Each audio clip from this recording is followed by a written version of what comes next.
Allah Azza wa Jalla, He says in Surah Az-Zukhruf, He says, وَمَنْ يَعْشُ عَنْ ذِكْرِ الرَّحْمَنِ. Listen so you can understand where the problems come, where do they start from. He said, وَمَنْ يَعْشُ عَنْ ذِكْرِ الرَّحْمَنِ. Anyone who neglects the word of Allah, ذِكْرُ الرَّحْمَنِ here, Al-Qur'an. Anyone who neglects it, anyone who keeps it behind his back, anyone who turns away from it. Yani this could be a Muslim, it could be a non-Muslim, it could be anyone. Anyone who thought himself too high from the Qur'an. Could be the Muslim, the one that we say to him, read the Qur'an, ya akhi, it's got your solution for every problem. He says, I know, but give me something else. That same person is وَمَنْ يَعْشُ عَنْ ذِكْرِ الرَّحْمَنِ. The one who decides not to hold on to this Qur'an.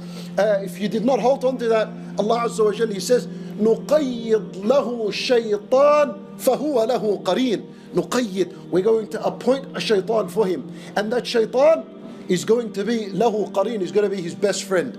نُقَيِّضْ لَهُ الشَّيْطَانِ فَهُوَ لَهُ قَرِينٌ. He becomes his best friend. And you need to understand, my brothers and sisters, there are two paths.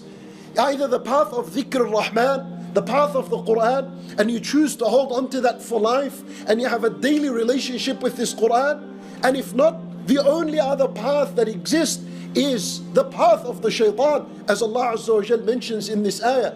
If you abandon and neglect this and had it behind your back and gave it no importance and significance in your life, didn't bother to read, didn't bother to memorize, you did not bother to ponder over it, you did not bother to learn how to read so you can start to read this Qur'an, then that means you abandoned, you neglected what Allah Azza wa Jal says in the other part, and we're going to appoint a shaitan for him, فَهُوَ لَهُ قَرِينٌ, and that shaitan will be his best friend.